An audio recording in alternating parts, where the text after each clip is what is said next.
মাথার 100 হাত উপরে রাখবে, সূর্যের তাপে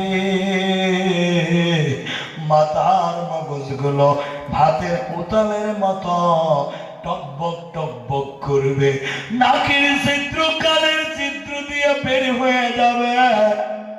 নিজের শরীরের ঘামে কারো হাঁটু পর্যন্ত, কারো কোমর পর্যন্ত, কারো বুক পর্যন্ত, কারো গলা পর্যন্ত, কেউ বা আবার নিজের ঘামের মধ্যে সাঁতার কাটবে।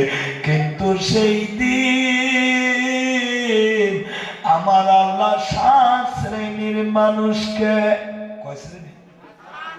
7 শ্রেণীর মানুষকে আরশের ছায়া তলে স্থান দিবে।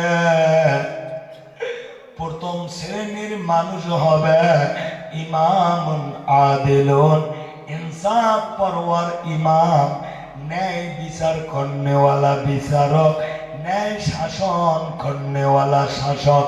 2 নম্বর যারা আরশের ছায়া তলে স্থান পাবে,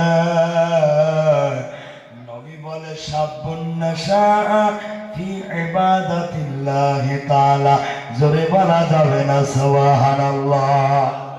ওই যুবক, যে যুবক নিজের জুয়ানি কালটা আল্লাহর ইবাদতে কাটিয়ে দিয়েছে, জোরে কোন সুবহানাল্লাহ, নারে তাকবীর।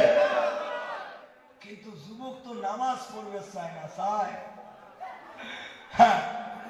জামাত ধরে গেলে যুবক মাগরিবের পরে মসজিদে পাইবেন না, ওমাক পাইবেন রাস্তার কিনারায় কাতারবদ্ধ ভাবে বসে আছে, আর সকালে হাতে হাতে একটা করে মোবাইল।